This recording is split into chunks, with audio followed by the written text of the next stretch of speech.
Alô Brasil, eu acho muito importante isso que eu vou falar. Compartilhe sobre essa lei absurda dos faróis, né? Porque quando eu fiz a primeira publicação, muita gente criticou e agora viram os reais interesses que são por trás disso. Lojas e lâmpadas que vão faturar muito mais, porque agora as lâmpadas vão queimar com mais frequência, né? Mas eles derrubaram agora a lei porque a gente se mobilizou, né? Tem toda uma máfia por trás de uma lei. Ninguém nesse governo está preocupado em bons condutores de veículo, em trânsito mais seguro. Ninguém é preocupado com o povo brasileiro nesse momento. Né? Se conscientize dessas palavras que eu vou dizer, porque eu acho muito importante, porque é uma denúncia. Essa nova lei absurda que obriga a utilização de faróis durante o dia, né, dentro da rodovia, né, nas cidades. O que é essa lei? Eles inventaram desculpa de que era para aumentar a segurança, a visibilidade, mas na verdade, gente, eles não estão nem um pouco preocupados com isso.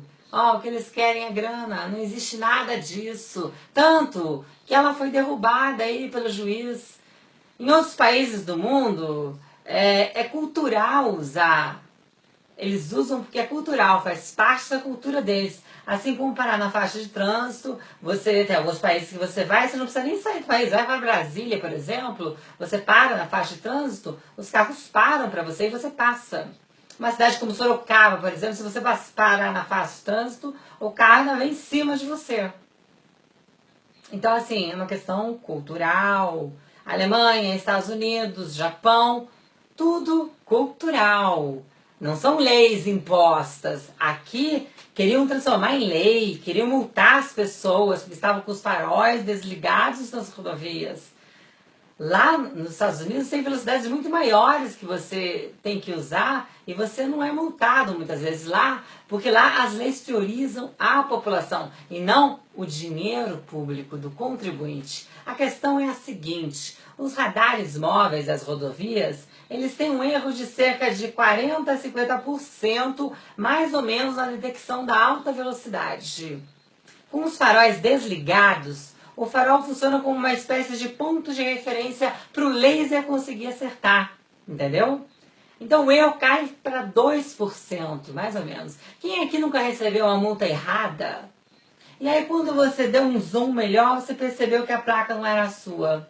Aí você recorreu e eles tiveram, né, que voltar atrás, aquela história toda, para não haver mais esse tipo de coisa da parte deles. Não para preservar a gente. Eu mesma já recebi uma multa que veio lá do Espírito Santo, que meu carro estava tal dia no Espírito Santo, sendo que eu estava em São Paulo. Nunca fui para o Espírito Santo. Aí, de repente, eu recebi uma multa do Espírito Santo. Por quê? Porque meu farol estava desligado. Houve essa má região, confundiram os veículos e eles arcam com isso. Há uma despesa em cima disso tudo, porque eu recorri e eu ganhei. Então veja, o faturamento de multas, a máfia nessa época aí de crise, iria aumentar cerca de 40% a 50%. Você já fez as contas? Já está aumentando, né? Porque agora vai ser muito difícil escapar algum carro, né? Se não fosse derrubada a lei. Então esse foi o verdadeiro motivo dessa lei absurda de usar os faróis altos em rodovias. Divulgue isso, compartilhe. É uma verdadeira sacanagem. Eles não estão preocupados com a vida de ninguém. Compartilhe, porque está na hora, né, do Brasil mostrar sua cara, se unir. Isso é falcatrua total, gente. Um grande beijo para vocês.